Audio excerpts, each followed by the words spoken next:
Life in Rannoch is very quiet. It's a beautiful area. But Rannoch it's a very personal place too.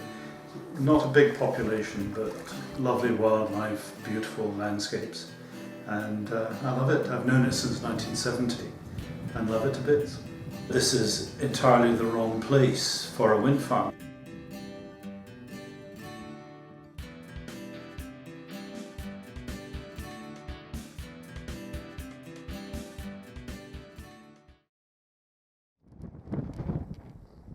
These are the mountains Scotland is renowned for: wild, rugged, hostile and serene in equal measure. They're filled with space and time and can cure or revitalise in a way doctors can only dream about. Scotland's mountains offer opportunities for thinking in a fast-paced world, achievement and self-improvement with every step taken or ridge traversed. The views are immense, even in the worst of winter. A trip to the mountains allows us to hit the reset button, fold away all our laundry and start afresh. You always feel very different when you get home compared to when you first arrive at the foot of the beast. One of the most celebrated writers of mountain poetry and prose was Nan Shepherd. She was able to capture the feelings and emotions which we all experience in the hills but can never find the words to describe. Her work includes In the Cairngorms and A Pass in the Grampians, which are now regarded as classics and evoke what is really meant by being immersed in our mountain landscape. "It's a grand thing to get leave to live," she said in The Living Mountain, and this perfectly encapsulates the feelings of many who wander in our more remote areas.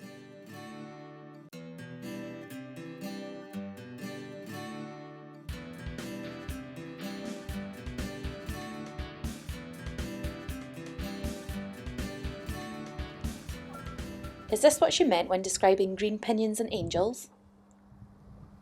Onshore wind turbines capture the kinetic energy from the wind and convert it into electrical energy. There are over 160 onshore wind farms in Scotland.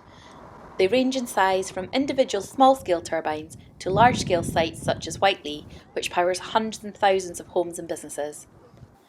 As this map shows, there are few places where the shiny white windmills can't be seen from. From the islands to the lowlands, it's as if the old Caledonian pines of centuries ago have been replaced by a new forest of metal trees. A 67-turbine farm was approved at Stronlairg near Fort Augustus in June 2014. This is in the Monolith Mountains, a well-known walking and climbing area.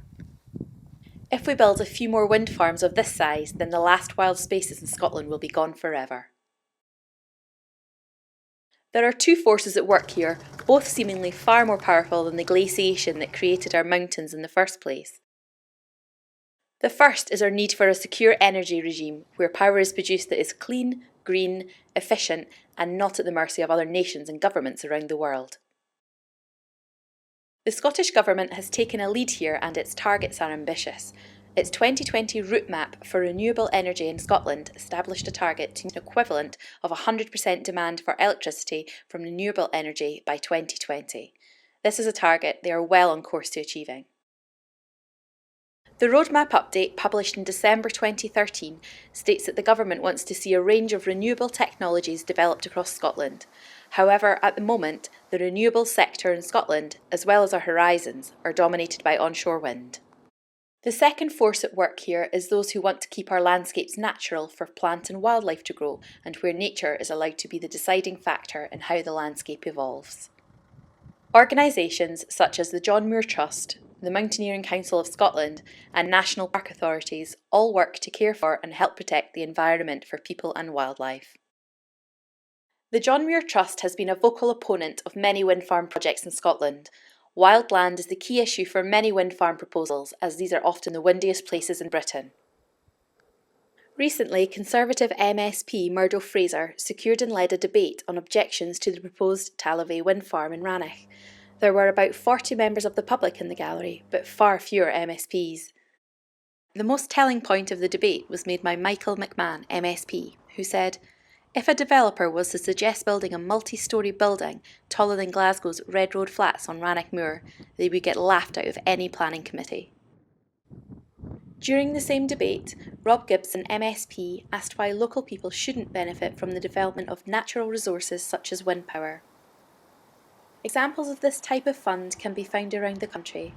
Through the Griffin Wind Farm, which started producing electricity in 2012, more than £392,000 is provided per year to community and charitable projects in the Aberfeldy, Dunkeld and Kenmore areas. By 2037, it is expected that £9.8 million will be invested in local projects.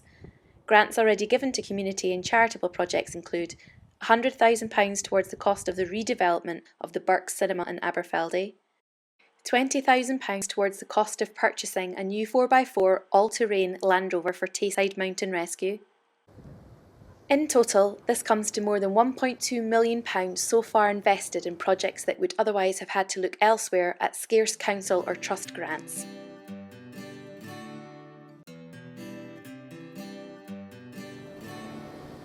The question is, do we want more renewable energy or a more industrial look to our wild land? Landowners, with estates and houses to maintain, are working with companies such as Falck and Scottish and Southern Energy to house wind farms on their land. Aventis, a Dutch company, want to build a 24-turbine farm on the Talavay estate near Rannoch Moor. This is an area of outstanding national beauty and inside an area designated as wildland by the Scottish National Heritage Wildland Map. The plans have united a host of opponents such as the John Muir Trust, the Mountaineering Council of Scotland and a local campaign group, Keep Rannoch Wild, who are vociferously against the proposals.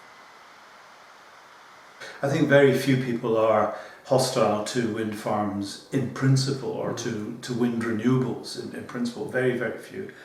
Talavay plans obviously arise from the subsidy regime.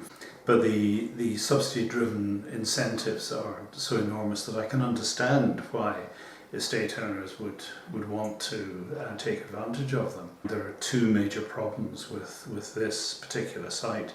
One, it's beautiful and should be cherished for landscape purposes. It's just near to Ben Alder and Loch Ericht. And the second is that it's an area of stunning wildlife, in particular young eagles, breeding eagles. There are other implications. Obviously, there will be a small number of jobs created mostly during the construction period. The community obviously have a mix of views amongst them. The number of objections to this particular application is now reaching 1,000, and that is from individuals and from organisations, not all locally. The second measure is the distribution list for Keep Rannoch Wild, the local opposition group, where there is in the order of 300 or 400 people who've signed up to get emails. And given that there's only about 600 people in this valley, that is a big percentage. This scheme has been in the making for 6 years. That's not my estimate, that's the applicant's own estimate. The community was never asked and never consulted from the start of this. This wind farm, if it is built, would totally dominate the track going up into wild country. It would make it no longer wild, it would industrialise the views. And there would be what are called community benefit payments, which I consider to be simply legalised bribes to the community. But if you scale up the capacity of this proposed wind farm of 75 megawatts by the £5,000 per annum recommended, then that gives you the 375,000. The overall economic impact would be strongly negative. But it's not just the absolute volume of money and the balance of money. It is that you'd be substituting real economy for cosmetic community projects like painting village hall, putting up a play park, maybe funding youth groups, which are all worthy in themselves, but are not the same thing as real economic activity. In this particular case, it is a sight too far. It's in entirely the wrong place. And yet, there are communities in Scotland who have embraced the opportunities presented to them by wind power. Driven by a wish to improve their village, the Fintry Development Trust took advantage of proposals by Falck Renewables to build a 14-turbine wind farm nearby. They convinced the developers to build a 15th turbine for the benefit of the community. Many in the village of Fintry have had their lives improved through the various schemes and projects that the Trust has implemented using the income generated from that extra turbine. Fintry is quite a small village. There's about 500 folk in it and about 350 sort of properties. And it has the same kind of problems that any kind of village has, a rural area. Employment for local people and for young people, where do they go, what do they do? Transport is pretty poor, we don't get any buses into the village. The usual problems with any rural sort of community, it's fuel poverty. We are off the main gas supply, so we rely on electricity and oil brought into the village and liquid propane gas brought in as well. Very heavy usage on carbon rich fuels. A significant number of our people living in the village were spending more than 10% of their income on keeping warm. FTC Development Trust. Well, originally there was 4 guys who started a thing called FREE, which is Fintry Renewable Energy Enterprise.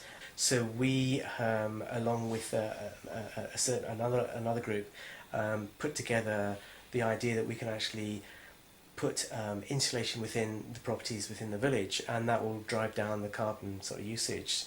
And then from that we said, well, let's start giving grants out to people to start doing things where we can help put money towards elements like putting in secondary glazing, draft proofing, kind of mundane stuff, but the stuff that kind of makes a difference. A wind farm developer pitched up at our door one day saying, we're thinking of putting a wind farm in your local area.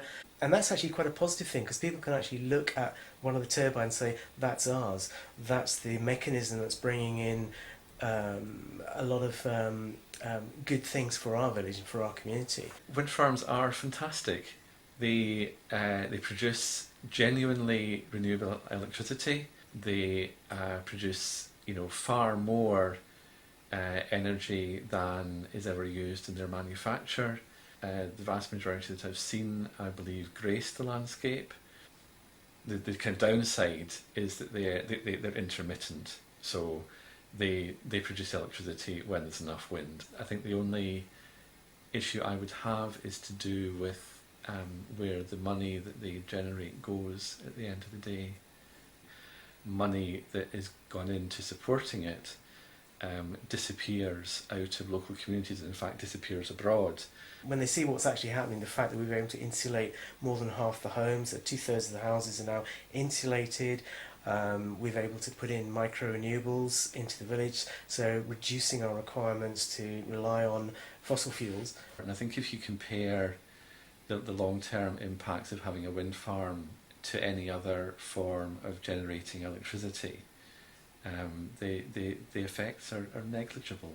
And to see that this is not about profit and it's not about politics, it's actually about sustainability. It's actually about getting a renewable resource that we can use, which isn't going to affect our kids, and it's not going to affect the grandchildren, and they'll be able to make use of it.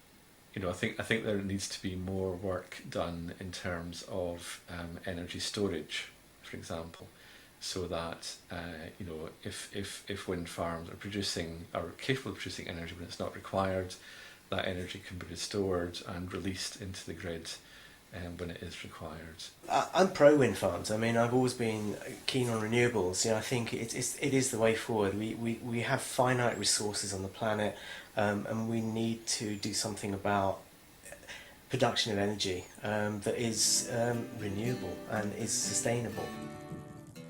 So it looks like wind farms are here to stay. However, as Nan Shepherd might have said, how many great angels do we need to protect Scotland's mountains?